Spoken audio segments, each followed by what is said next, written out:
Africa's gaming boom, the next big tech story. Let's talk about something huge that's happening right now. Africa's gaming market isn't just growing, it's exploding. Gaming in Africa used to be a niche thing, something only a handful of people with expensive consoles could afford. But now, it's becoming a massive industry, worth $1.8 billion in 2024 and growing 6 times faster than the global average. That's not just impressive, it's unprecedented. And here's why it's happening. Africa has one of the youngest populations in the world. There are millions of people coming online for the first time, and thanks to the rise of affordable smartphones, gaming is more accessible than ever. You don't need a PlayStation or a gaming PC to play, just a phone and an internet connection. That's why mobile gaming now makes up 90% of the market. The biggest players in this market? Egypt, Ethiopia, Nigeria, South Africa, and surprisingly, Eritrea and Niger, which saw the fastest revenue growth. And here's what makes Africa different from other gaming markets. Most regions in the world have hit a ceiling.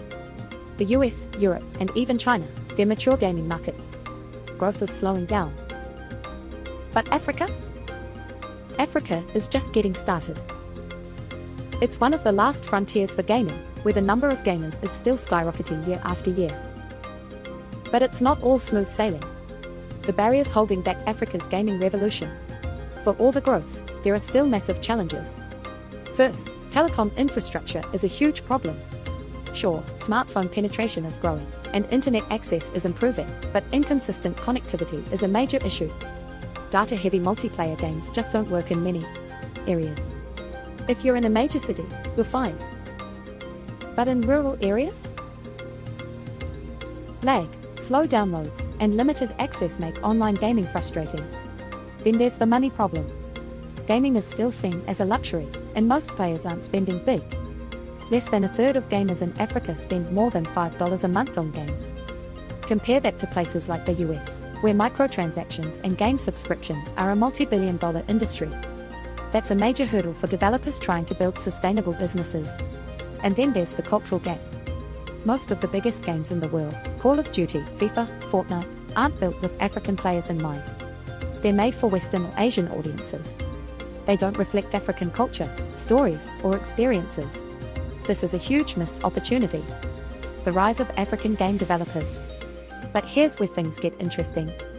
Local game developers are stepping up.